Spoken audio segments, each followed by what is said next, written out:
Now then, it's the sport celebrating 75 years of high-speed thrill, daredevil feats and drama unlike any other. On the surface, Formula One might be all about the cars, but it's the drivers who provide the heart and soul behind the wheel.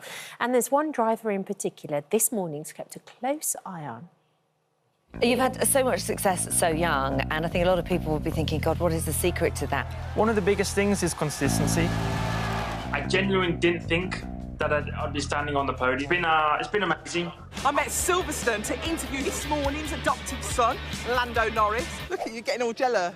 I haven't got anything for you, Bob. You're just our adopted son. I know, that's way better. Our adopted son, there he is. Good morning. How are you all? Very, very well, thanks, Len. Very proud Thank you so of you. much. Good to know I'm still your son. We love you here this morning. Thanks so much. Good to see you all. What a nice guy. On Sunday, Lando Norris finally became Formula One Grand Prix winner. Lando! Congratulations! When I think of it, it's 17 years of racing to kind of achieve that one thing. So it was incredible. We're so proud of you and everything that you do, darling.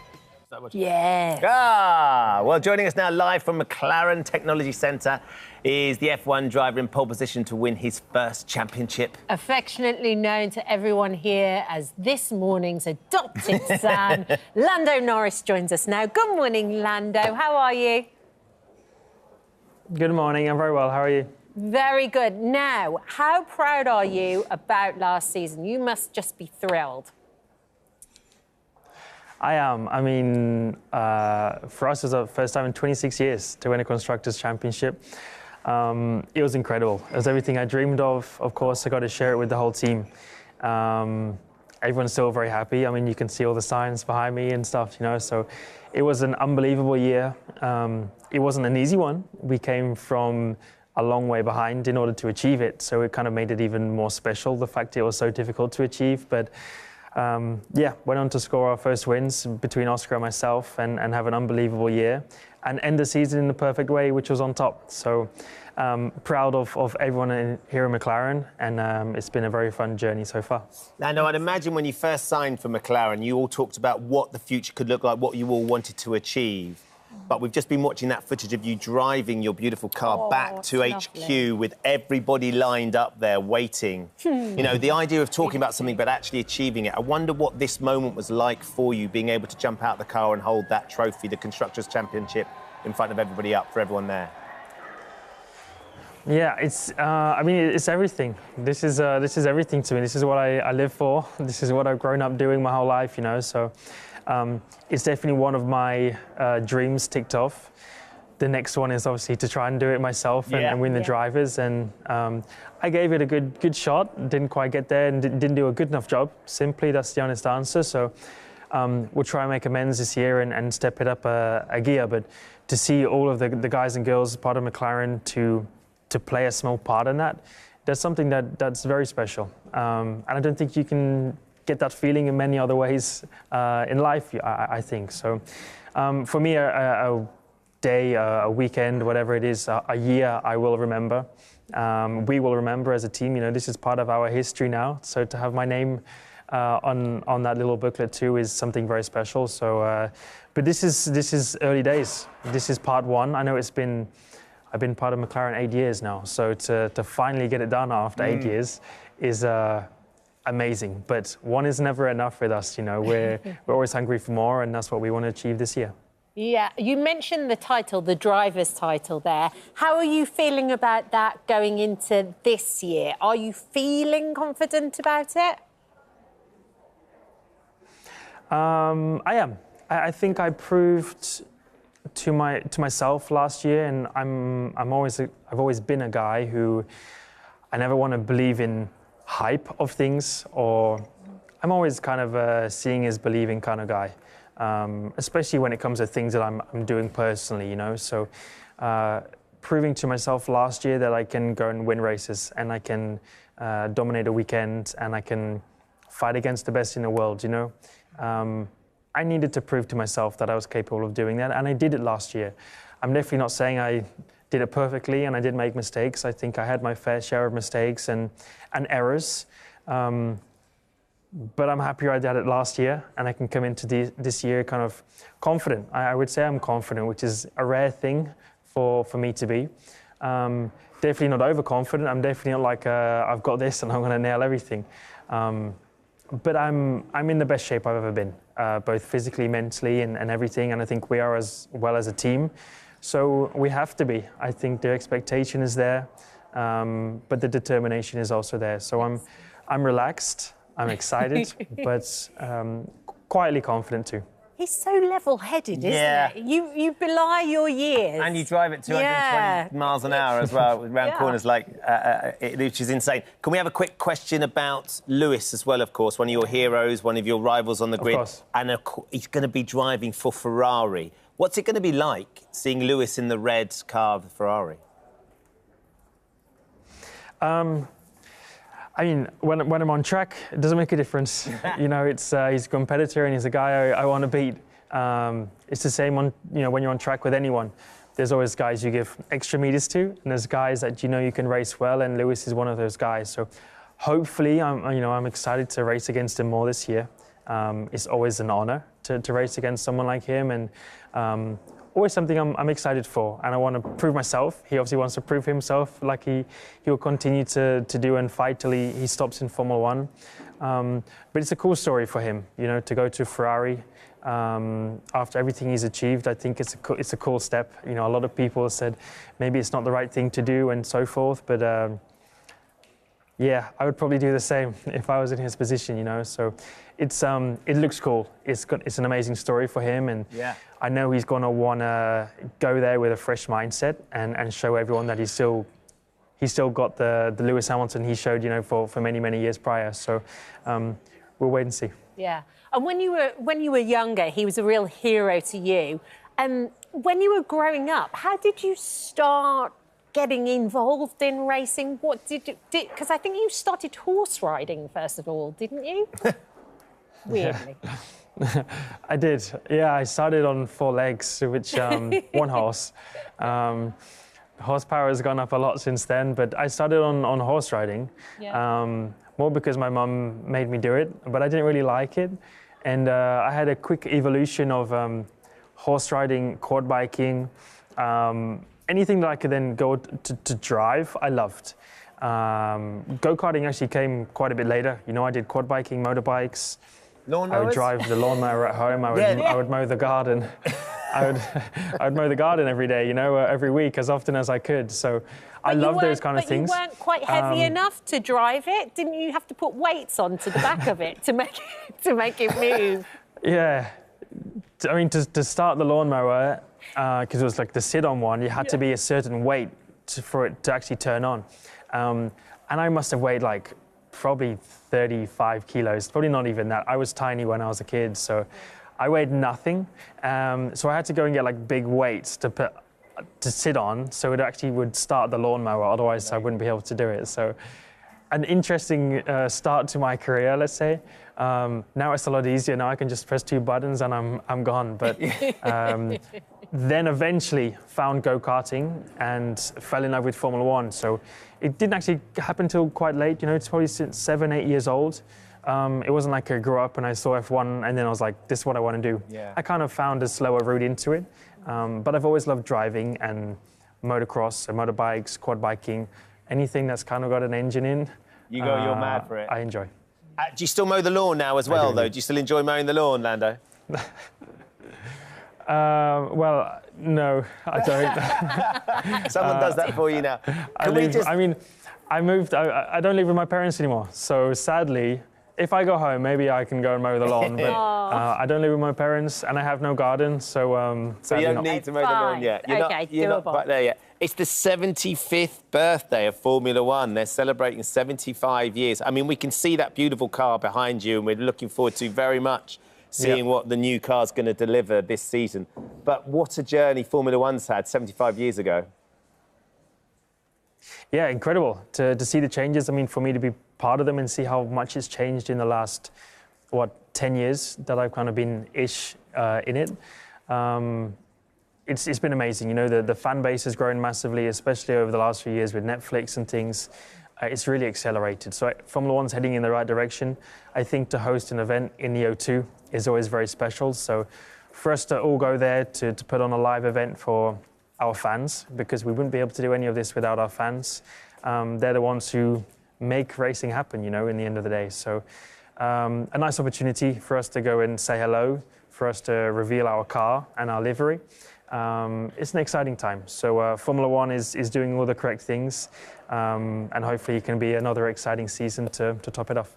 I mean, Formula One isn't just doing the correct things, it's heading to Hollywood. Brad Pitt's going to be in a movie. And you are too, I've heard. I think I'm in bits of it. I'm definitely not Hollywood, and I definitely want to stay out of Hollywood. I just like driving my car and going home in a way. So, but it's amazing, you know, to work alongside some of the guys last year, to be behind the scenes and see the cameras and all of this. It's nice to be a part of it, but I'm also excited to see what a Formula One movie is and what it's going to be about, and seeing how it's all got made over the last few years has been pretty special. So. Yeah, been nice to be part of it. I'm definitely not an actor, definitely never will be.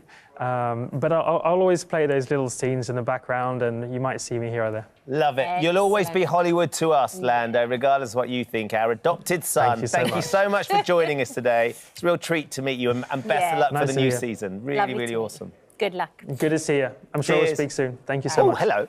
Thank you for visiting our This Morning YouTube channel. We upload tons of new content every single day. So hit the subscribe button, like all the videos, and don't miss out. We'll see you in the morning. Jack joins us now. Jack, thank you for coming onto the show this morning. Morning. It's obviously a very difficult time for you. You've been through an awful lot.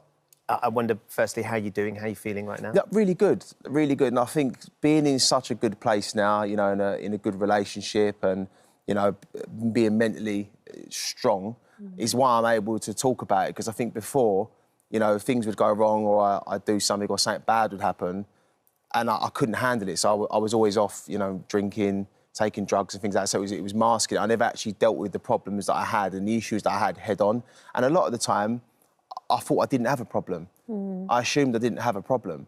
And, you know, from, I'd say, probably the age of 18, this has been an ongoing issue, but never, you know, unfortunately, you know, since being on TV, those mistakes are now public. They're not stuff that you could deal with behind closed doors. It's stuff that I've done, which now everyone knows about. It's not something that I could keep back. So you've always, I think what you've said is you always felt like this was in you. Yeah. Maybe the opportunity to become well known and be on television has accelerated that. But regardless of being on telly, this probably would have happened at some point. You would have ended up with a gambling problem and drug problem and drink problem. I mean, for me, yeah. I mean, no matter how I ended up with money, this would have happened regardless. No matter what the scenario was, it would have happened regardless. I would say having money in abundance quite quickly accelerated it, but this would have happened anyway, you know. And the amount of opportunities that I've messed up due to this, but then would not confront it and actually say, I've actually got a problem here, you know, I would just try and go on to the next thing, or I'd let someone down and burn some bridges, but I didn't want to burn those bridges. I'd let these people down and then go on to the next thing, and all of a sudden there's no one left to fall back on. There was nothing more to salvage. I mean, I used to come up here all the time and do the competitions with Andy Peters and stuff, and I loved it. Like, it was amazing, but unfortunately, you know, due to me, you know, not turning up for things and being unreliable, them opportunities that went. So no matter where they come from, those opportunities, I would have ruined whatever it was. Whether it's selling my office supplies, if I got a huge client, I probably would have messed up going to a meeting with them. You know, but I wasn't able to actually confront these issues head on. But I feel like now I really am in a place to do that, you know. And is that one of the reasons why you're doing this now and why you're talking about it now? It's almost that sense, I suppose, of accountability, I guess. That the fact that if you sit here now and you say it, you're going to stick to it. That's what we all want you to do. Without the reason that I wanted to talk about it like this is because I do want to hold myself accountable, because there's been a few different times that I, you know, would kind of say, oh, yeah, I'm changing now. I'm really sorry for doing this. But I had no real intention of changing because I hadn't been dealing with the issues. And I thought, look, if you've got some fame and you've got a platform and you're well known, rather than it just be flooded with me having a sob story and crying and saying I'm sorry all the time, why not say, do you know what? Hold my hands up and say, look, I did make these mistakes. I did have these problems. You know, I was taking drugs. I was letting people down. But let's change the narrative now and use that platform rather than let it be full up with all this negative stuff. Let people say, do you know what? If he can do it, if he can have all these opportunities, if he can have all this money, lose it all down to what he was doing and turn it around, why can't I? You know, because there's a lot of eyes on it and I want it to be something positive now. I'm bored of myself. I'm sick and tired of myself, you know, keep saying I'm sorry and doing all these things, but making the same mistake over and over again. And I think that's a lot of what addiction is. It's like insanity. It's like doing the same thing over and over again, but expecting a different result. I'd have arguments with myself and say, this time round it'll be different. You know, you will make it tomorrow, but it never was the case. How bad did it get, Jack? I mean, it was awful, and it was always like, you know, it started out, you know, you just have a drink, and then you end up taking other drugs, and then because you've taken so many of those, then I'll take others to go to sleep, and it's this cycle, and you'd be all right for a few days. And that's why I always thought this isn't a problem, because I'd have a few days off in between. Yeah. But then what had happened is I discovered another drug, which is an anti-anxiety drug, and I'd start, and then I become physically addicted to that. That's why I went to rehab. I become physically addicted. I never experienced physical addiction, you know, like experiencing, you know, withdrawals and things like that. And it was like, mate, like how many times do you have to do this? And I think, you know, my family and my relationships and Chloe, they're all so supportive, but how much more have they got? How many more times are they going to be like, do you know what, Jack, yeah, it's OK, we'll get through this. There's got to be a point where they say, this is it now. And I think it got to that point where there was no more relationship to salvage. There was no money to go and even help yourself or go off to rehab.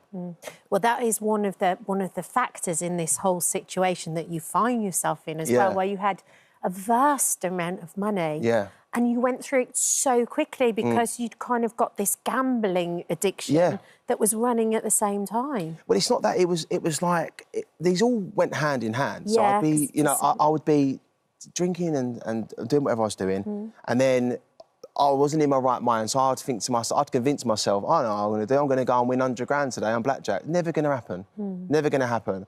And then because of how much were you gambling?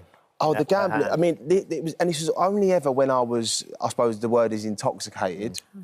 I was doing 40 grand days, like 5 grand hands on blackjack. Like, who did I think I was? I wasn't Brad Pitt. Like, I didn't. Why do I think I had all this money? Like, you know what I mean? But you know, it's money that, and also I had to be healthy and keep up appearances and be punctual to keep getting that money anyway. So how delusional was I to think that it was going to still be there? Endless supply. And in total, how much money do you think you've wasted? Oh, it's very close to $1 million. Very, very close to me. Because it's awful. And when I say, and it's not even just that, it's like the behaviour that I was doing. So, like, you know, driving recklessly, you know, having no regard for even myself. I didn't really care about myself. I didn't really care. Like, so. But there's other people on the road as well. Yeah, exactly. And it's like I'd end up crashing cars. I mean, it's been paying to get them fixed. So the collateral damage was very expensive for me. And it's all my fault. And that's why, you know, what you said about accountability. I hold my hands up to all this. This was my fault. You know, I'm dealing with the consequences. And now I want to set it straight. And a couple of times last year, you know, I sat there and I just thought, it's all over for you. You had the world at your feet. But I don't think it's, I've got so much more to give. Do you know what I mean? Let's change the narrative. And rather than keep trying to cover these things up, say, I messed up. I am human, but I won't do it again. And I want. Why now, though, Jack? Why do you feel like? Because I think you've been sober since Christmas Day. Yeah. So we're just coming into February now. So sort of a month and a half, getting on for 2 months. Yeah. Which is, you know, fair play. But why do you think now it's going to stick? The reason it's going to stick now is because, as I mentioned, there's nothing more to salvage. Everyone else is on their last, like they're on their last. I'm on their last chance. There's no going back now. So you think you're at the lowest you can? Yeah, the lowest I've ever been in every way, you know. And it's like, I'm 32, and I'd always have this little argument with myself. And again, this is an addiction thing. You've got 2 people on your shoulder, but one tells you the reasons you should do it, and one tells you the reasons you shouldn't. And one of those arguments was always, you're only in your mid-20s. You're only, you know, you can still do this. But even that argument's gone now, that the addict was talking about in me. And it's like now, you know, you've got an opportunity to turn this around. You've got supportive people around you. And I think as well, I've got more to lose now in terms of my relationships with my friends and my family. They're better, you know, with Chloe, and we're in a really good place. And like, I've never really had that. I've not really had that where I thought, that's not worth losing. Everything that I had, I always thought, it's all right, I'll get it back. I didn't really care if I lost it. But this time round, I've got so much to lose in terms of stuff that you can't buy. Yeah. You know, I've got stuff that you can't buy. So what are you doing? Obviously, it's not as easy as, right, I'm just going to stop, right? Because like you said, you've got these two voices on either shoulder. Yeah. So what are you doing to make sure that this is the time, this is the moment where it's going to be different? Yeah, I'm setting goals for myself, right? And I just thought to myself, right, what was you good at? Boxing. So I went and signed for a fight, and I'm going to fight on the 1st of March. I thought, right, I want a skill that I can learn and have forever, that no one can take away from me. And that's a professional. Yeah. So obviously, I've been boxing as a professional in England. So I've signed with Warren Boxing Management. I've got my meeting with the ball to redo my licence and stuff. I'm fighting on a professional bare knuckle card on the 1st of March. I also, you know, being in this industry, sometimes it's like those mistakes you've done, you're not right for this brand, and people telling you what you're not right for. Yeah. So I thought, OK, what can I learn as a skill that I can have for myself? That's why I doing a master's degree in financial trading, which no one can take that away from me. Then I earned that, and I've done it. I've also gone back to office supplies and stationery, which is where you originated. Exactly. So Love Island. I'm back as a pen seller. So I'm doing that because I thought I'm good at it. I know what I'm doing, and for me, having those things, I'm comfortable with it. I've boxed my whole life, and I've sold pens since I've been 16. Stick to those two things, you know, as the comfort, because you know what you're doing. You're confident in what you're doing. Don't, you know, let loads of different things come into your head and branch off here, branch off there, because that's what happened before, I suppose. You know, I had so many different opportunities. I want to do that. I want to do this. I want to do that, and I never put 100% into any of them. So now I'm just fully focused on the things I'm good at and what I want to do and where I want to be. And what about Chloe as well? Because she's been incredibly patient and she's looked out for you. She's been through the mill, right? I love her. I do love her. And I really finally, I see a future. I see a future. And I want to get married. I want to buy a farm. You know what I mean? That's what I want. That's what I want to do. And I see that with her now. But the person I was and the person I was becoming, that person couldn't hold down a relationship. That person couldn't even hold down a job. But this person, the person I'm becoming, I'm not saying it's all in the snap of her fingers, that's it. It's a lot of work, but I'm willing to put the work in now because I want to build a future for me and Chloe, and I build a future for myself. And I want to finally change this narrative and stop filling it up with negativity and be an example and be, you know, want people to look up to me, because people did look up to me, but now I want them to look up to me for the right reasons. I think it really helps the minute you have structure in place. Like that. And I have to say, I've seen the interview that you've done with the newspaper. Yeah. And you look a million times better already, just physically. So it's working. Yeah, You're on the right path. I know. I'm just want to keep that up now. I want to try and get some abs, I think, as well, you know. Jack, good luck. Stay on it. Will do. Hold yourself accountable. Exactly Think that. about those people, but we'll keep our fingers crossed. And good luck for the fight as well. I appreciate it. Thank you. Thank you. If you or someone you know has been affected by anything that we've been talking about on today's show, you can find advice and support by heading to the helpline section on our This Morning website. Just go to itv.com/helpline. Thank you for visiting our This Morning YouTube channel. We upload new content every day, so go ahead and hit that subscribe button so you don't miss out. And we'll see you in the morning. Let's talk a little bit of Hollywood now. We've got some magic for you. One of our greatest actors. Yeah, over the years, he's had roles opposite the world's biggest stars, including Carrie Fisher in Star Wars, Sean Connery in Indiana Jones, and, of course, Alison Hammond in his This Morning interview. You might have seen that. It is, of course, Harrison Ford, who we're talking about. He's in town promoting his latest blockbuster role. So Sean went to say hello. Yeah, dead excited, all ready. You know, I've got the hat, I've got the whip. Yeah, so obviously big fan, Harrison Ford. I'm so ready for this, I'm a huge fan. Yeah, what do you mean, Memo? So he's not, it's Marvel. Hulk. I hired this whole costume, this hat was non-refundable. What do you mean? Oh, this makes me so angry. What? Harrison Ford has spent decades bringing legendary characters to life in movies such as The Mosquito Coast, The Frisco Kid, and Random Hearts. Oh yeah, and you might have heard of Han Solo from Star Wars and Indiana Jones. He's known for them as well. But we're about to see him on the big screen as we've never seen him before. Oh wait, hasn't he played a president before in Air Force One? Oh well, this time it's in a Marvel movie.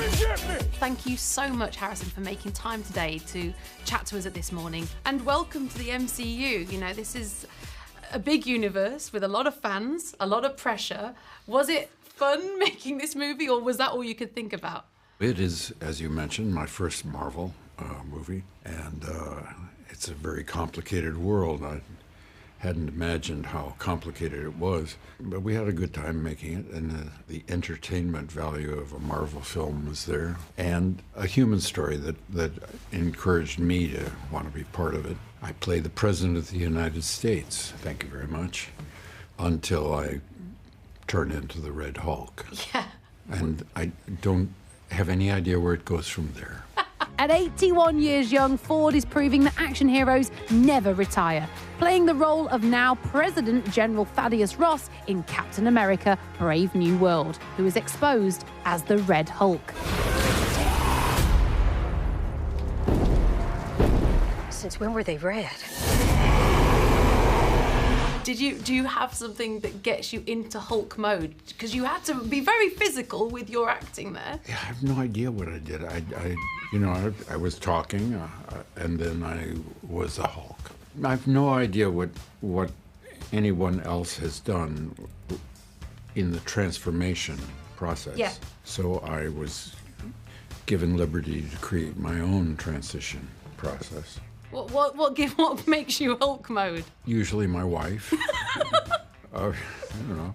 Were you a fan of the franchise? Because, I mean, there's 34 other films to sort of catch up on. Was that quite daunting? I've seen a few. And I've seen actors that I admired having fun. And that was a draw for me, really. I want you, Captain America, to help me rebuild the Avengers. This movie looks epic, but what I want to know is this the last time we're going to see Harrison Ford as the Red Hulk? I did turn back into an old man. There's a potential, apparently, for me to be... I've said too much. Okay, I love this. It feels like we got something there. Fans can read into that however they want to. One thing that we noticed that we found quite remarkable, actually, is you are almost the unkillable man when it comes to your roles in cinema. There's at least 50 times you've been attempted to be killed in Star Wars, at least 50 times in the Indiana Jones movies, at least 10 times in The Fugitive, 10 times in Blade Runner. Well, having said all of that, there is only one thing left to do. It's time to present Ford the Forditude Award. This is for your survival techniques in all of your movies. You've almost been crushed by a giant boulder. You've almost been burnt alive. You were almost run over by a truck whilst trying to hijack it. Almost killed in a minecart chase, of course. Nearly eaten alive by giant flesh-eating ants. Stormtroopers almost got you at one point. You were thrown in a pit of snakes at one point, of course. I mean, the list goes on. Anything you'd like to say or any sort of acceptance speech you'd like to make? Thank you very much. Thank you. Thank you. I'd like to thank you and everyone else involved in this. It means the world to me. Where's that going to live? Oh, will that go somewhere proudly in your house? I'm going to carry it around for the rest of the day, like this. That's made my day. Nay, not the rest of the day, the rest of his life. That's amazing. Well done, Sean and the team. Captain America: Brave New World is out in cinemas this Friday. Thank you for visiting our This Morning YouTube channel. We upload tons of new content every single day. So hit the subscribe button, like all the videos, and don't miss out. We'll see you in the morning. So exciting, I love isn't it? It's so exciting. Yeah, the results are going to be revealed in a live show to celebrate the 40th anniversary. We're joined by the Albert Square trio themselves, Diane Parrish, Scott Maslin and Aaron Thiara. Hi, you guys. Good morning. Good morning.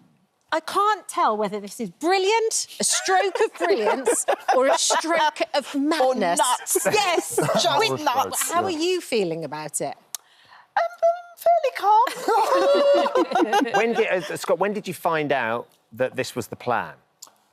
We had a meeting, a phone call with our boss, who sort of called all three of us in, which was strange. You have a little panic when it happens, because you think, oh, no. Oh, it's the end. It's the end. But, no, we all sort of were on a call and... About September, was it? Yeah, about September last year. 40th anniversary, you know, bringing everything together. They've done a really good job at that. There's going to be a lot of surprises for people. So it's exciting on many levels, not just ours. There's lots of different bits. Yeah. It's segments of really quite high-end madness. But at the heart of what they're doing there, Aaron, for the first time ever, they're going to let the audience decide the outcome of this relationship. What does that mean for the three of you and actually the rest of the cast and the writers and the producers of the show? It's been difficult the last few weeks because we've been shooting A and B stuff. So we're in April at the minute. Yeah. And so we've done. So you're a few months ahead of where we are on screen. screen. We've done versions after the live. So you're shooting loads of stuff that will never come to air, depending on what the choice is. Yeah. Which is a bit. Yeah. That's just being the So it's been double workload, but more for Diane, really. Not really. Not really. You didn't have to agree. Trying to be polite.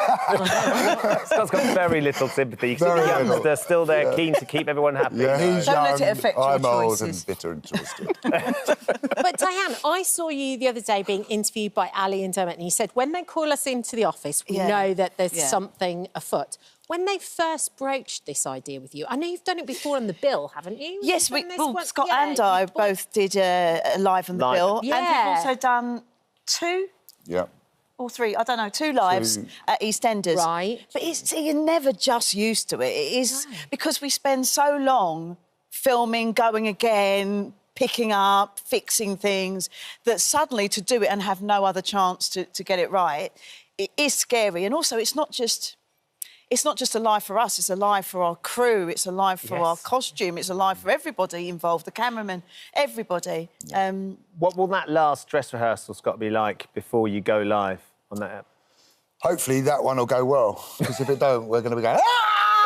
But no, it's such a, as Diane said, it's such a big deal. We've got a lot of things involved that aren't in our normally daily sort of running of the show. So we've got a lot of these trucks coming, you know, the live truck. Yes, so of course. You can't help but get, you see that and you start to go, That's when you go, it's real. But it's a bit more different. I'm just trying to sort of say, you know, it's another episode, but it isn't, of course. It's massive. The crew's it's probably doubled in number, and it's like there's a lot of people focusing in. It's almost like a composition. There are all these different, like the woodwind, the strings. Everyone's coming together to play this thing, and the stakes are high because it's live. So yeah, it's exciting and nerve-wracking, as I can vouch for, because I did the last one. I went, no, I did. We had a moment. I nearly said, "Can we go again?" No, you were very good, though. I nearly went, and you stopped yourself. Well, I had a little mate. I looked at Jake, who was looking at me like that. So it's great, you know. And there's lots of little things that happened in the live, which, you know, in a way, you beat yourself up about it. But part of the process is it's good to show that it is live, and that you're not lying and you're not fudging, and it isn't a take that's been pre-recorded. So yeah, it's stakes are high. It's really exciting. Everybody's can't wait. So they've done them before, Aaron. This would be your first live ep, obviously. I mean, you all do live theatre and that's, Shakespeare. You know, you've done plenty of live performance, but does this feel different? I don't know if I'm naive to it all. I feel all right. But this morning, I felt all right. Tomorrow might be different, but I'm just breaking it down like that. Like each day, take it as it comes. I'm trying not to do anything different out of my routine. Yeah. Like learn it the same way, and we get a few more rehearsals, which is different, but that's a joy. And but the reality is, you won't know till 20 minutes before that live ep which script you're going to go with. Exactly. Yeah.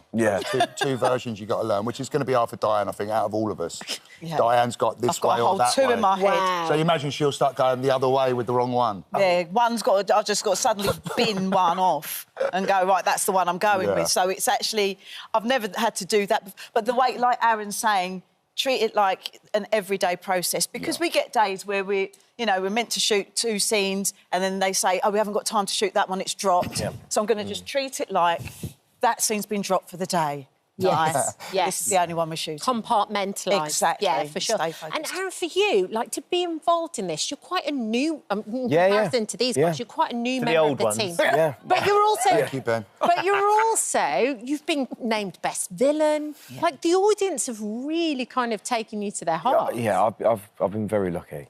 I mean, I've been on it for 2 and a bit years. I mean, I'm not just saying it because we're on the sofa, but I tell Scott and Diane, I'm very lucky to be working with these 2 because that is, and not on just this story. We did a story before as well, so it's been quite a while for my time on there, it's been working with Scott and Diane, and it's been a joy, and it continues to be a joy. And hopefully, whatever that is voted, if I can still work with these guys, then I'll be more than happy. I think that's the thing that we're all upset about a little bit, is the repercussions, because it's culminated. Yes, you of make course, a it's gonna choice. build. But I still think there's a lot of life. We've had a great time, Oh, and it's built to this point from all of the backstories. But he's new, but in 2 years he hit the floor running. And he's been brilliant. So. Well, look, obviously it is your public out there that are going to be making those votes. So we thought we'd give the two of you the chance to pitch for their vote next week. But the two of you, what you said, Scott, is you want to vote for each other's. You want to do a pitch for each other's character. Yeah. So basically, what I think Jack is a really good fit for. We're going to give you 20 seconds. What are you on camera one? Are you on camera one? Listen. Remember, this is to our viewers, so you go first, Aaron. You got 20 seconds. And you've got to sell it. Your time starts now. Right, viewers, you know what to do. Jack is a reliable man. He's a police officer. He's a man of the law. The family bond that's been built up between Denise and Jack. Do the right thing. There you go. That was almost Absolutely. Listen. It was intense, but a bit stabby on the timing.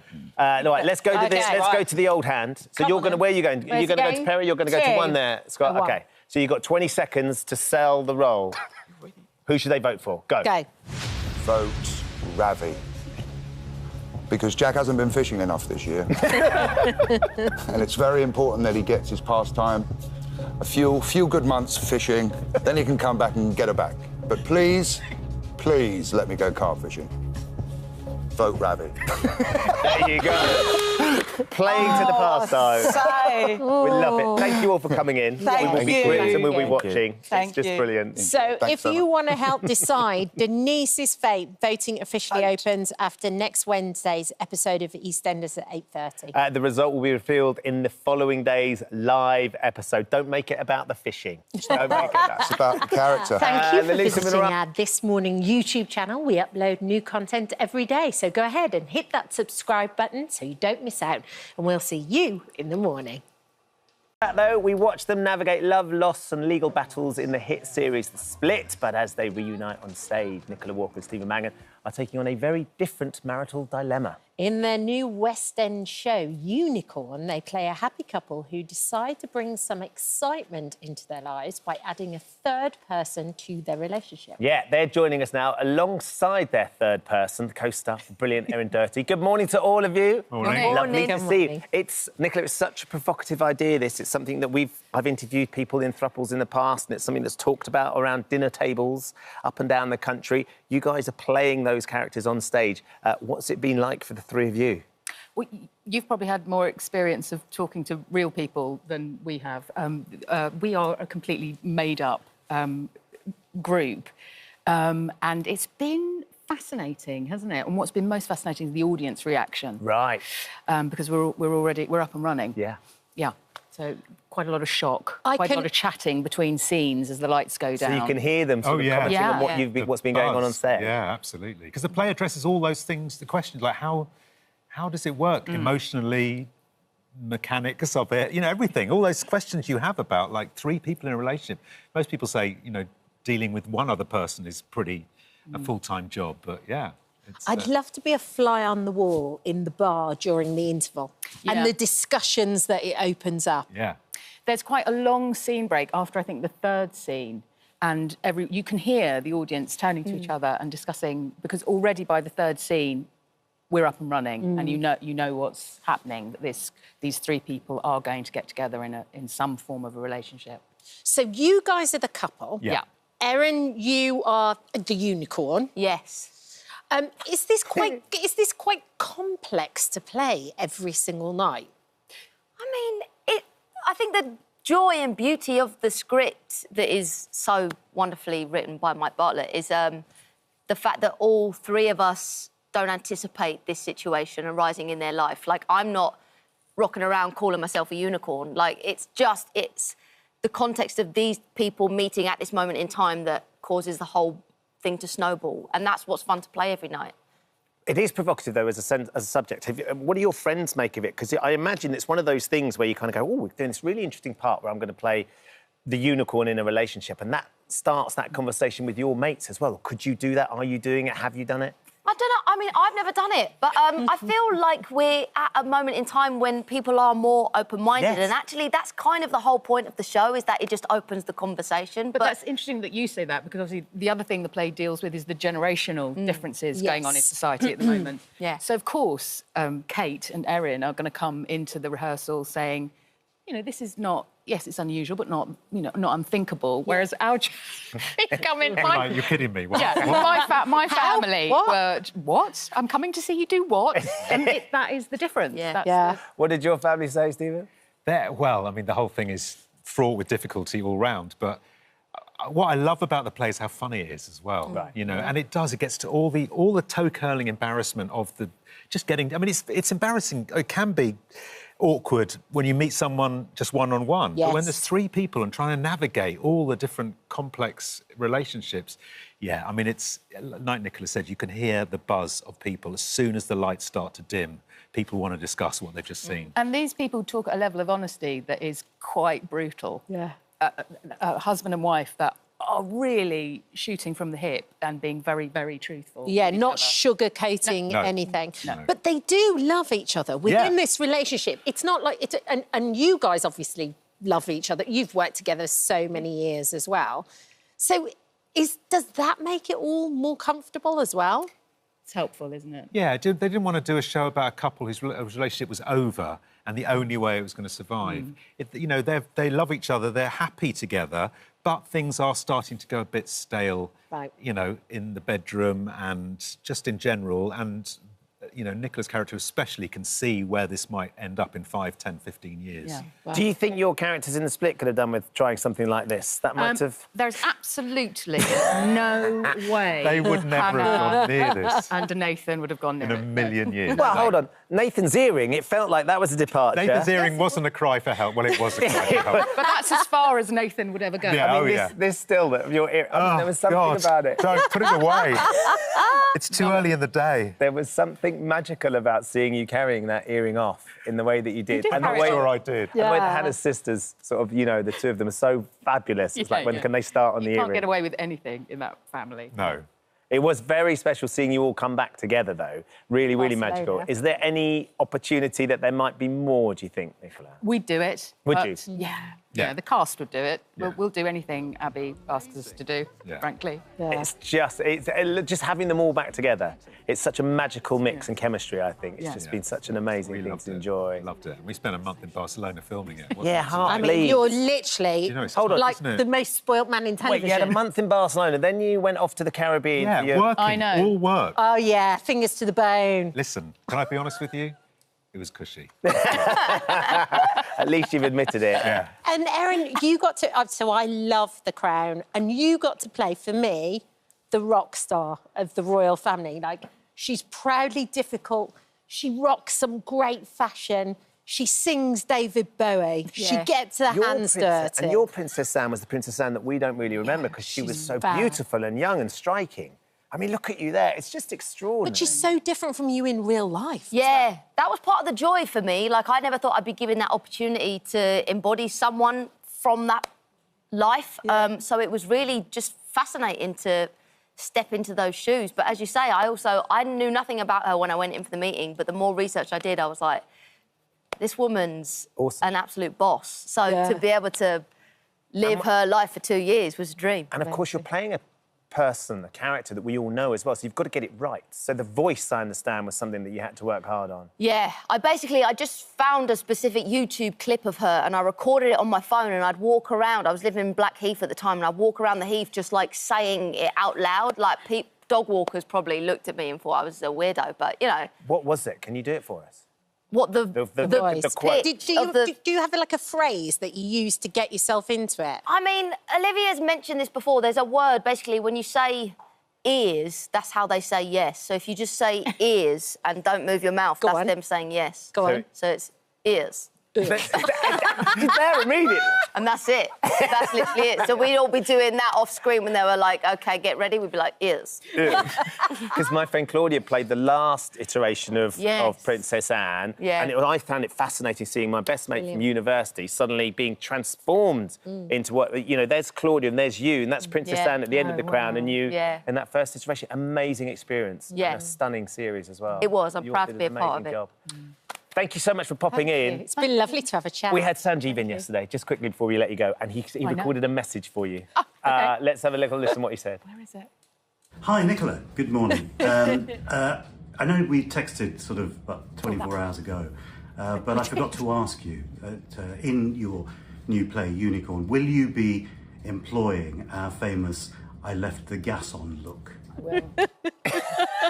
What's the famous left the gas on? We did it here a few years ago. I think it was in response to, you know, is it sort of hard doing that detective acting? And Sanjeev and I pointed out that it's an old trick. It comes from soaps where you go, did I leave the gas on? I think I left the gas on. And there's the look there. That's the look there. Yeah. Well, what between ears Yes, and you've got the have ears. left the gas on? A lot of tips. We're covered. Not We're covered. It's like a masterclass. This is amazing. Thank you. Thank you It's like all the for actors coming in. studio. It's so lovely to see you all. You can watch Unicorn in the Garrick Theatre in the West End until the 26th of April. It sounds absolutely fascinating and a We should go. really entertaining night as well. Thank Oh, you. hello. Thank you for visiting our This Morning YouTube channel. We upload tons of new content every single day. So hit the subscribe button, like all the videos, and don't miss out. We'll see you in the morning. Great. Now then, just quickly, Ollie, much like your Eurovision entry, there's a lot of men in a sweaty room dancing with you. I feel like there's a theme here. There are some themes emerging, I think. What can I say? I just like to be in a room with sweaty men. That's apparent. But it looks like a lot of fun. Yes, I had a lot of fun. Yeah, always. I'm always having fun. Yeah. Tell us a bit about the new album. It's called Polari. Polari. So Polari is a language that was used by kind of very creative people, circus performers. Right, yeah. Tell me a bit more about it. So Polari, it's technically a slang, right? It's actually only a couple hundred words, and it was spoken, like, its roots go back hundreds of years, but it became quite popular amongst some gay men as a way for them to communicate in secret. And there are lots of words from Polari that we still use today, like, that people might not know come from Polari, like slap for makeup, bevy for a drink, or camp or naff, that came from Polari. So a Polari phrase could be like, let's have a bevy at my latte. Yeah. Like, let's have a drink at my house. And yeah, it's just it has such a fascinating history, the reasons why it was spoken, who spoke it, and just as a kind of concept, I found it very inspiring for my album. Yeah, I bet the idea of any sort of backslang or secret language feels very creative as well. It feels very sort of underhand and feels sort of very secretive, which makes it feel a bit magical. Yes, totally, Ben. You nailed it. Yeah, exactly. That's how I felt making the album, and I wanted to kind of take that approach to all the lyrics and the music, so it felt like it had hidden meanings and secret symbols. But also, it's a massive celebration of the 80s. Yes, I mean, you very can much hear so. it in there. You can hear, like, Pet Shop Boys, Erasure, you've got a bit of Kate Bush influence in there as well. Why did you want to do that? I love that era for so many different reasons, and I think when I was making It's a Sin, I really got a chance to just like dive into that era so much, and I've always loved that music. But then for this record, I was looking for my kind of gay heroes that came from that time, you know, the Pet Shop Boys, Erasure, like you say, so Jimmy Somerville. I mean, there's so many, and I thought, you know what, I'm going to lean in and just really pull from that decade. It's our decade, really, wasn't it? It's when we sort of grew up through the 80s. And Ollie, as Ollie just mentioned, It's a Sin. I mean, that was so... When you played Rich, it was just so heartbreaking and so brilliantly done, and like a celebration of freedom, but silence and fear and everything all rolled into one. Yeah, thank you. I mean, it was honestly a life-changing experience making that show, and I've actually been visiting some HIV charities recently, the Sussex Beacon in Brighton, so here in... up in Liverpool, and they've just been telling me about the work and how the conversations they've had since It's a Sin with their service users, with people coming to take tests, just like talking about how this what affected people in the 80s, what's happened to now, and the impact that it's had, what people are dealing with now, and it's just the conversations keep going. It's just amazing. We saw the Prime Minister taking an HIV test yesterday. We did. Yeah. Yeah. I mean, that's it. Trying to get people to first Prime Minister, I think, to do it, which is kind of insane, but good to show that it's really easy to do and that anyone should get tested, no matter who they are, however they identify. So yeah, it shifts people's perceptions, I think. Undoubtedly. Can we talk Eurovision? Eurovision. It's coming up again soon. Your experience, was it everything you'd wanted it to be? I mean, obviously I grew up watching Eurovision and I love it so much. So getting to be on the inside was deeply fascinating and amazing because it's so wild. There's nothing in the world like Eurovision, but it was definitely a roller coaster, I can't lie. There were some ups and downs. What were the downs? Gosh, I mean... Is the voting process quite a down? Because you're sort of waiting for people to judge you live. It's quite brutal. I mean, it's a competition, right? So people judge you really, really harshly, and I get that. But yeah, the voting's quite... it was quite brutal. And when they announced on the night the 0 points from the public, we were just like, oh, God, of course. But you've just got to take those things and grow from it. And I loved it. You know, I really loved the performance and I loved doing it, so... And so now, years and years, you've moved on from there and you're going out on your own. I am.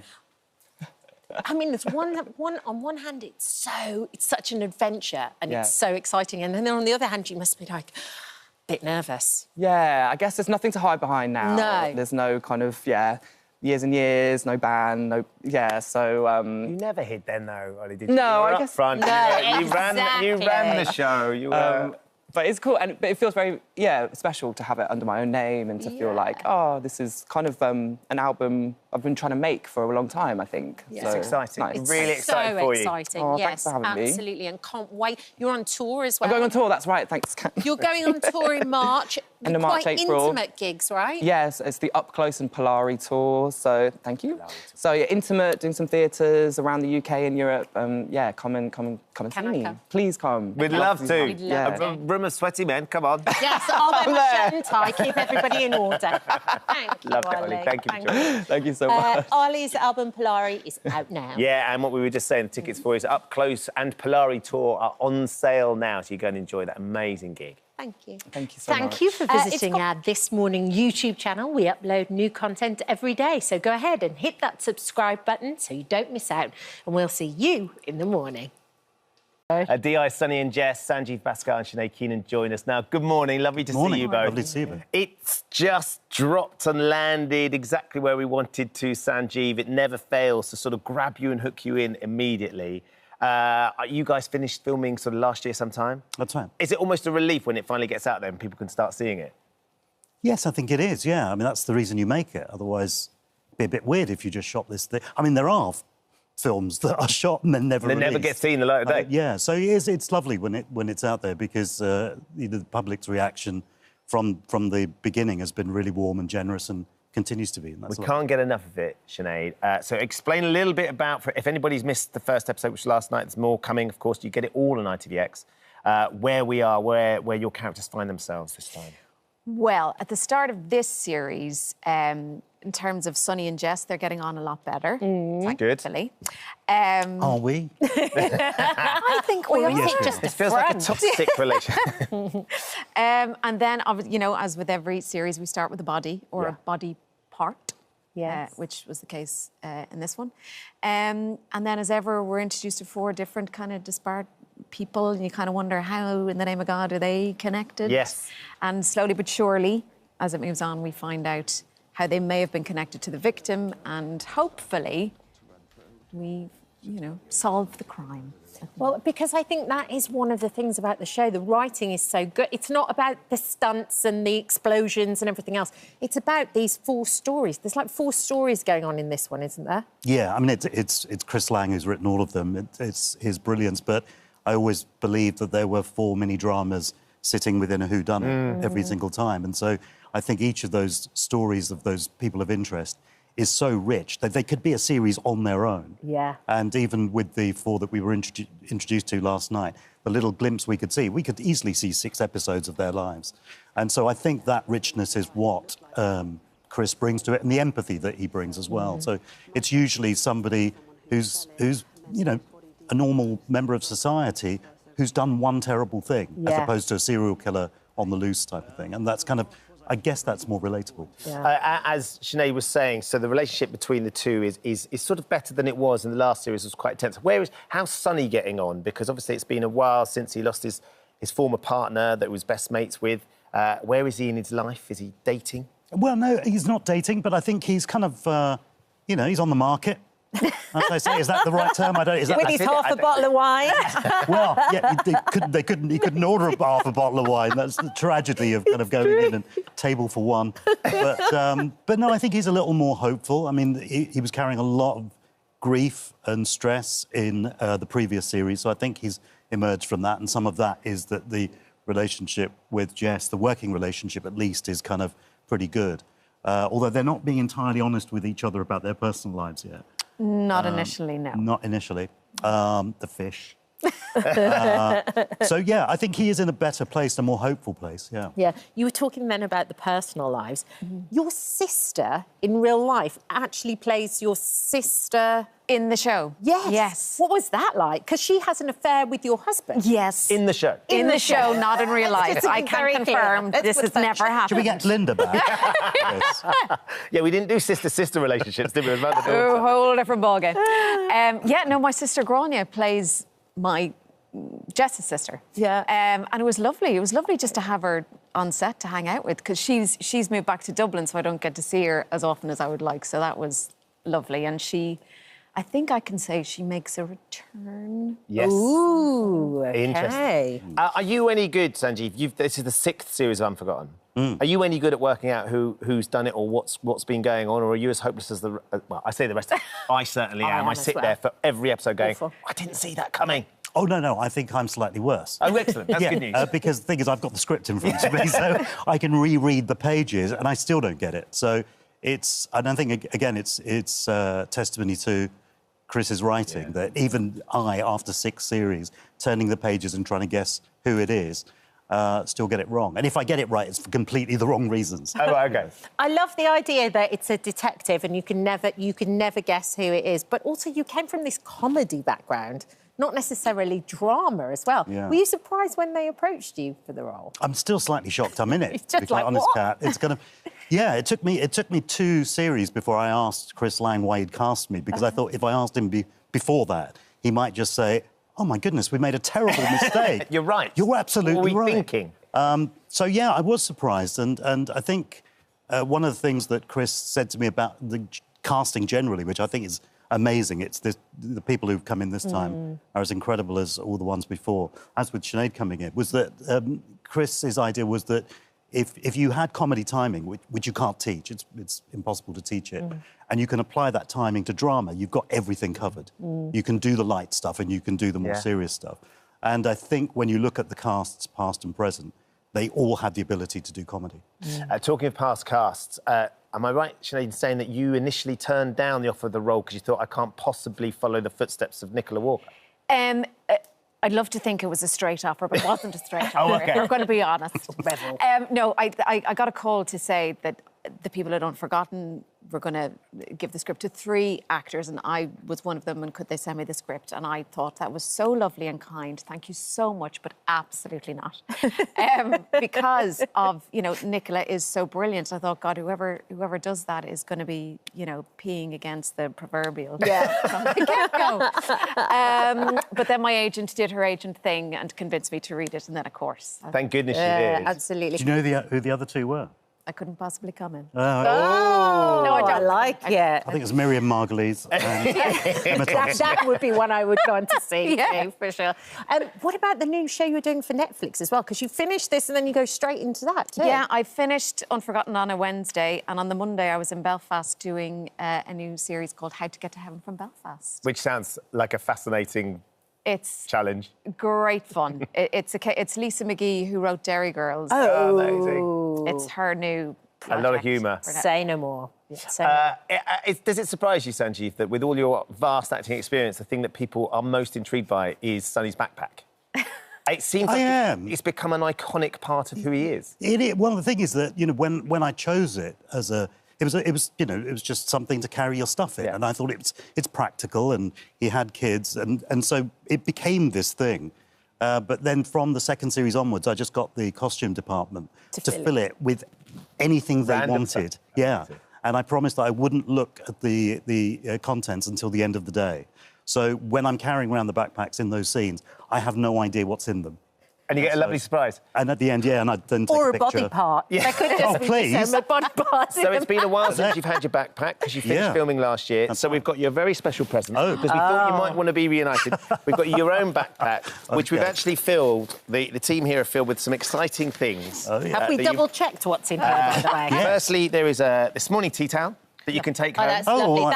Give that to Mira for us, Yeah. too. Yeah. It's Valentine's Day. Oh, no, give that to Mira. So you can have that. Oh, that. OK, I get that. David Donnelly's about to teach us how to do terrariums. So that's a sort of little terrarium.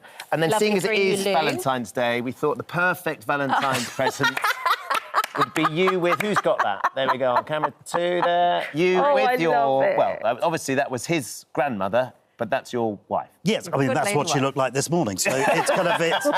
Linda Papadopoulos, we need you! And you can take that backpack. Well, thank you very much. It's lovely. It's lovely. Thank you both for coming in. Thank you. Brilliant Wonderful show. series. Just absolutely love it. Today, lovely to meet you as well. Yeah, Unforgotten continues tonight at 9 p.m. on ITV1. Oh, hello. Thank you for visiting our This Morning YouTube channel. We upload tons of new content every single day. So hit the subscribe button, like all the videos, and don't miss out. We'll see you in the morning. Now, our next guest has swapped her safari boots for ice skates, but can Michaela Strachan's dazzling move take her all the way to the Dancing on Ice final? Birds do it, bees do it, even educated. I love the unison that you have together, and it looks so well rehearsed. Perfect. That was the performance of the night. It doesn't get better than that. That's incredible. I mean, it was an Oscar-winning performance tonight, wasn't it? And the relationship that you have with each other, you're really telling a story. It looked flawless. You captured the beauty of the film and the music. You're incredible. You know, the spirit, the energy that you put into it was fantastic. Because this is Africa. Just keep doing what you're doing. I think you are so capable. It's so incredible. Well done. I mean... Wow. Michaela joins us now. I mean, just to put into context, we had Steve Redgrave in last week, and Steve was brilliant. Steve was lovely. On his own admission, just went, well, I can't do this, and fell over a lot. You look like a pro. Yeah. Do you know, I've absolutely loved it. I've really loved it. And I trained as a dancer a long time ago, and that's been buried for many, many years. Yeah. A, because I've gone into wildlife, and B, because I'm in a very sport-orientated male family that love cricket and football and rugby. So I've found that passion has just risen again, and I've just loved the performing side. And yeah, I mean, I kind of have exceeded my own expectations, I think. I thought I'd be really rubbish. And, oh, my gosh! Because I was terrified. I was absolutely terrified at first. You know, I got on the ice, I wouldn't let go of my coach because I thought I was going to fall. And, you know, I'm at an age where if I fall and I hurt myself, it's going to take a while to mend. Yeah. And so I was terrified. And then last week I got the criticism from the judges that I skated too much on my own, and I'm so proud of going so clearly to the judges. You're going to skating on my own. Yeah, I'll take it. Well, obviously, you said that you trained in dance a long, long time ago, but there's a difference between training in dance and putting dancing on ice. I mean, what an absurd thing to do, really. Put these sharp things on your feet, Crackers, and you know, go on a hard surface and think you can skate. I mean, who thought that was a good idea? But yeah, I mean, I've worked really hard. I mean, there's no doubt about it. I've worked hard, and my coach, my partner, Mark Hanretti, is just wonderful, and he's so patient and so encouraging. I don't think I've ever met anyone so encouraging. And you know, he'll do anything to make me look good. And we've worked really hard together. We're both workaholics, and we're both really striving forward. And so, yeah, I mean, it's just been an amazing journey so far. I think what I love about you on that show, Michaela, is the fact that it's a testament to, and it's not about, you don't have to go and compete again, but it's about reigniting an old passion and an old skill, that everyone learns something when they're a kid and has a passion when they're kids. And because then life takes over, you kind of bury it. And it's just so great that you're doing it, and you know, you're an inspiration to people that go, actually, do you know what? It doesn't matter if it's checkers or football or dance. It's something I used to love. I should get back and do it. Well, I really hope I'm an inspiration for people of my age, because I think, you know, I used to do mad things when I was younger. I used to do wildlife programmes like Michaela's Wild Challenge, be challenged to do all sorts of crazy things with wildlife. And I found that as I've had a family, you know, I've become a little bit more risk averse. Yeah. And you start protecting yourself. And, you know, now my son's 19, he's just gone to university. I am ready to just get out there. And I really hope that, you know, women of my age are looking at that and thinking, you know, I can do that. Let's do something that I've always wanted to do and reignite a passion. And I think the performance passion has been reignited. I think I'll watch a lot more dance after this. I don't know whether I'll continue skating, because without Mark, I don't think it'll be such fun skating. Well, you're doing it on your own now, though, remember? Yeah, we go to skating, we could just skate around on my own. I need Mark with me. It's done its job, you know, if you start dancing again. Absolutely. Yeah, spark that fire again. Well, I always, when I think of, you know, when I see everybody signing up for Dance on Ice, all I think is how brave everybody is. Because when I think of Dance on Ice, I think accidents. To do it, I think accidents, I think injuries. Have you managed to stay injury-free? Oh my gosh, you hate saying it on live television. Yeah, I know, I'm going to touch wood. You can touch my head. Touch wood. But I fall a lot. I mean, I think that's the best thing I did, was the first time I fell and realised I hadn't hurt myself. And so now I'm not frightened of falling, and so you tend to fall better. I mean, both of us, Mark and I, fell the other day. I fell last week flat on my face. I seem to have been OK. I did pull a muscle. Ooh, look at that. yeah, That's a Gemma Collins fall, isn't it? It's like flat on my face. Remarkably, I got up and didn't hurt myself. I thought I rather styled out that fall. Yeah, if I did that on the show, I mean, yes, you did. Now it just looks like it's supposed to happen. Exactly. I think, the worst thing that's happened is I pulled my intercostal muscle, which is the muscle that goes between your ribs, and it went into spasm when we were training. And I did think, gosh, if that happened on the show, that'd be really embarrassing, because you literally can't move. It goes into spasm. You're like, oh, no, I can't move. But, you know, physio, anti-inflammatories. There you go, exactly. Off you go. It's a nice survival kit. So it's kind of weird where you're out of your comfort zone, but you've been out of your comfort zone for so long. I mean, this is like, you know, the stuff you do and the stuff that a generation has grown up watching. I mean, the shark story comes to mind. Can you tell us a little bit about that? I mean, I've done nuts things, really, in the past. And I look back at myself and I think, was that really me that did all that crazy stuff? And as I say, the programme Michaela's Wild Challenge, I was challenged, the shark one in particular, I was challenged to feed hungry sharks underwater. Oh, so they put me in a chainmail suit and down I went diving. And I do dive, I'm an advanced diver. We were in the Bahamas. And what kind of sharks? So they were Bahamas reef sharks, which aren't known to chomp people. But then if you're I stupid would not want to be the girl to test that theory, though. I was literally handing them a fish as they came towards me with their jaws and their teeth. And, you know, at first you panic, you think, that's a shark with jaws and teeth and it's coming towards me. And I'm holding some food. That's really stupid. I mean, I've done some really stupid things, haven't I? But you know, then I got really into it. And then I start sort of hand feeding them and pushing them aside and getting a bit cocky with it. Yeah. So I think I'm one of these people that if someone asks me to do something, if they challenge me, I will do it. And I think that's the same with Dancing on Ice. Yeah. You know, I was challenged to do it. I mean, I've stupidly watched all of the accidents on YouTube, which was a really stupid thing to do. And once I got over the fear of that, you know, I feel this is a challenge. And I mean, I'm the bookie's favourite twin, which I feel really uncomfortable about, because I think in myself, I want to be the best I can be. Yeah. If somebody, and I've said this before, if somebody is better than me, and there are skaters that are really good on the show, you know, there's a pack of us in the front there, I think. And if they're better than me at the end of the day, or they got more people voting for them, then I will applaud them. Yeah. You know, it's not about winning for me, it's about winning within myself. And I feel I've got this far. I almost feel as if I've won within myself already, because I've exceeded what I thought I would be able to And the achieve. whole experience. Yeah, and I've loved the whole experience. I mean, honestly, I just so don't want it to end. I'd love to be in the final. I'd really love to be in the final. I would love it because Mark Hanratty has been doing it for 12 years. It's his last year. He's been in the final 4 times and he's never got to do the bolero.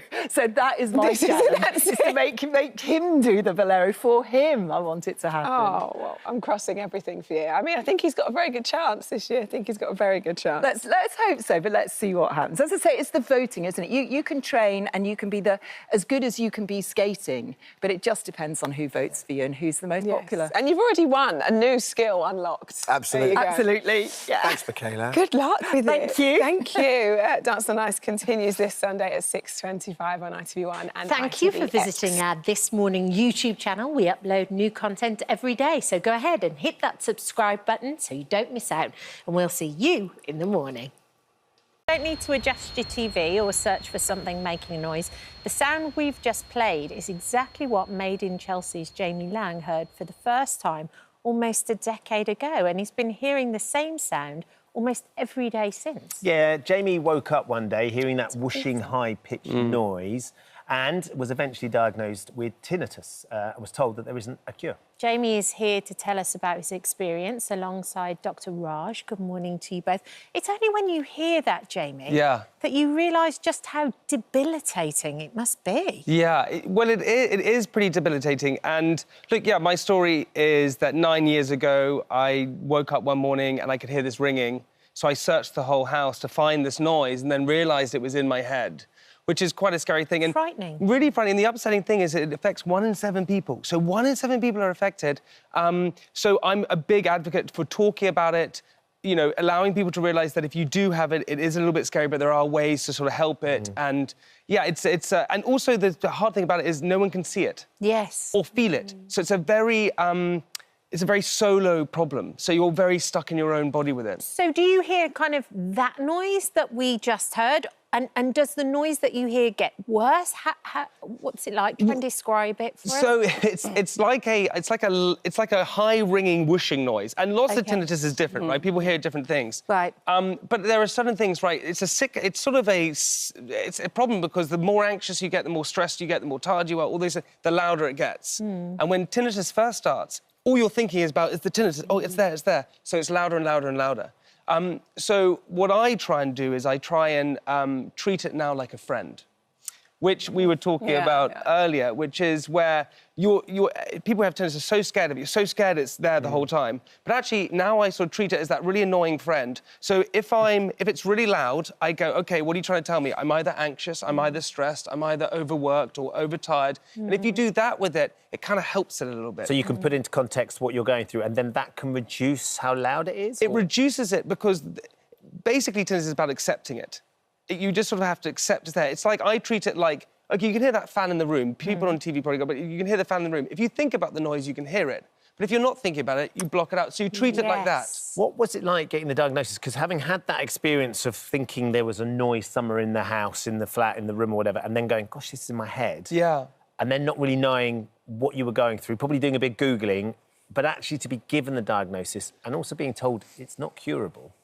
Look, it's really upsetting, right? And for anyone who's going through it now and it's really upsetting. And there's no way to put about it because you think, OK, this is for life. Anything like that is just, you're like, well, how am I ever going to get through this? But I promise you, you become accustomed to it and you get used to it. And your brain and your body are amazing things that actually you somehow you realise how to work around it. And I really just encourage anyone who is watching this or is suffering with tinnitus to try and accept it and not fight it and just say, it's that annoying thing that I have, but I've got, you know, I can breathe and I can hold things and I can walk around. And so you look at the good things and that kind of helps it a lot. Jamie, how do you think you got it or what caused it? Well, loud music. I mean, I think... You think it's... I think my thing was probably different. I did never protect my ears. Right. And the problem with we listened to music so loud, I went to a lot of nightclubs when I was younger. I was not wearing ear protection. You know, London can be quite loud. So I never, ever thought anything of it. Now I just really want people to protect their ears. You know, if you go to a gym class in the morning, that is loud. Yeah. You don't have to bring earplugs, but I put tissue paper in my ears. Just somehow protect your ears in certain ways because they're so important, they're so useful. And if you can protect yourself from having tinnitus, it will be a really good thing. You do, I mean, obviously for your work, you're doing a lot of broadcasting and presenting. So, of course, that you have to be able to think and these things can be distracting. I understand when you did Celebrity Hunted, it got really, really bad. Not just because you were spending all that time with Spencer, obviously. That's why it was bad. That's why it was really bad. He was anxious. Yeah, Spencer just made me anxious. but it got really bad during that period. Yeah. Yeah, it was. I did the show and it was really bad. Probably the environment or whatever, but it was so. It's a stressful show, isn't it? It was a stressful show, and the stress makes it worse. And it was so loud. If you were talking, I wouldn't be able to hear you. I could just hear ringing. Yeah, and that was pretty upsetting. And but again, I'm a big believer in this too shall pass. And it doesn't matter if you're the most popular or the least popular or the tinnitus is high or you're feeling low or feeling high. Everything passes, it always moves on. So if you have that kind of way of thinking, I think it kind of helps. It's a great perspective, isn't it? But Dr. Raj, you know, there will be people sitting at home today that are really, really struggling with tinnitus. And is it 1 in 7, Jamie said as well? 1 in 7, yeah, 1 in 7. And actually, it's Tinnitus Awareness Week this week. And the report from Tinnitus UK came out, which said that actually 8 million people by the end of 2025. So it is, you know, it's a lot of people going through this. And like Jamie said, in isolation. So it's a sound that, you know, you can hear, nobody else can hear it. And like Jamie's obviously found ways to cope with it, which I think is great. And there are treatments and ways that we actually try to help patients with that. Things like CBT, you know, exactly what you're saying about trying to cope better with turning that negative emotion into a more positive, you know, mindset. So you can deal with it in those ways, but it's hard to do that when every day you're hearing this noise in your ear. And it can be debilitating. And again, anxiety can make it worse, depression can make it worse, and vice versa as well. And it's poorly understood. It's a complex condition. It's not understood very well. What we do know is that inner ear sort of inflammation and, you know, and damage can cause these sort of nerve signals to be disrupted to your the part of your brain which basically processes sound, so your auditory cortex. And what happens is those signals sort of disrupt the sound, and then you get these phantom sounds, which actually originate in the brain, but they sound like they're coming from the ear.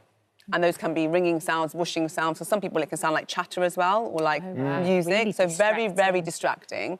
And all the treatments work on reducing that awareness that you have of it, like Jamie said, and accepting it. Yeah, and accepting it, but also I just talk about it. Like, bore me. Send me a message on Instagram. It just talk. It's true though. Just talk about it. Talk. The way that it helped me is I have a great friend called Jimmy, and I knew no one who had tinnitus, and I was with him once. I said, I just got this thing, it's constant ringing. And he went, I've got that, and I went, you're kidding me, and we hugged. And we just then spoke about it. And when if you're sharing it, you get an echo back. Yeah. And it's the greatest thing in the world, and sharing it helps. You've even talked about Chris Martin having it as well. And the day when you realise, oh, yeah, he's got it too. If Chris Martin has it, then we're all OK. Yeah. So I Googled, like, who had this thing, tinnitus, and Chris Martin came up, and I thought, OK, if Chris Martin has it, then maybe I'm going to be OK. This amazing musician, and he's... Who hasn't stopped playing. So that's how... And often I think musicians can get it because exposure to sound repetitively. Similarly with, like, if lots of exposure to noise in nightclubs, like you said, or even listen to really loud music through your headphones. So be very mindful of that. If you are somebody who's in the gym pumping loud music every single day, again, it's going to increase your risk of that. And even if you're somebody who's using, like, power tools and you're not protecting your ears, must do that. Wear your mufflers, wear your protection gear to ensure that you're reducing your risk of it as well. Really important. If someone is sitting at home and they're struggling with it, though, is there things they can do? Jamie's said a couple of really interesting things already, but to manage it?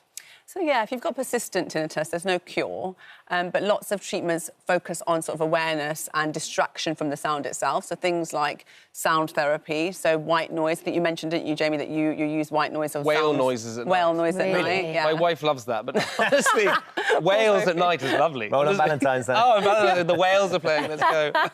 Yeah, so you can have, you know, sound therapy, which you have like a fan on or some white noise, a bit like what you can play when you've got a little baby, you know, sort of music sounds in the background. Well, you can also use things like a sound pillow, which are essentially pillows with like a speaker in them. Oh, right. And you can change the music on them to white noise or whale sounds, if that's what you prefer, and different sounds through the night to sort of distract from the tinnitus. Because as you can imagine, trying to sleep with that in your ear, because that's the time when you're quiet and everything else is quiet. And if you've got a constant sound in your ear, it can be very disturbing. So to have some sound over that can really help as well. Do you struggle then if you don't have the whale sounds or whatever it is to fall asleep?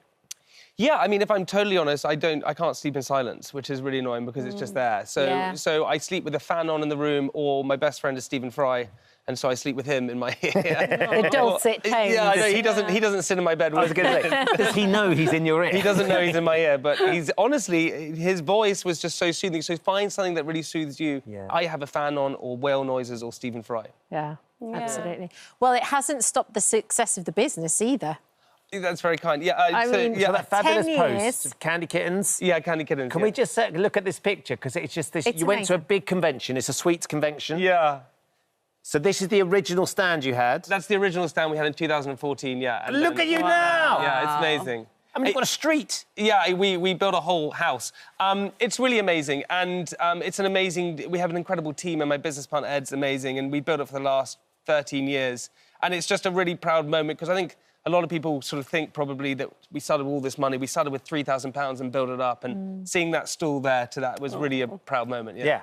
It was amazing. Good distraction as well. And my mum even said, "I'm proud of you." It's like that. And I was like, "Thanks, Mum." That's the holy grail. That is When your mum says best they're proud of you, time that's ever. the holy Wow. Yeah. Well done. Thank Jamie, you. thank you for sharing. Thanks. as well, 'cause Yeah, I think, thank as you you. say, if you can share it and people For out there sure. understand that you're going through it, and as he said, you can bore him with your messages. Do We'd it. love to hear from you. If you have Yeah. it. Dr. Rice, nice to see you. Thank you for visiting our This Morning YouTube channel. We upload new content every day, so go ahead and hit that subscribe button so you don't miss out, and we'll see you in the morning.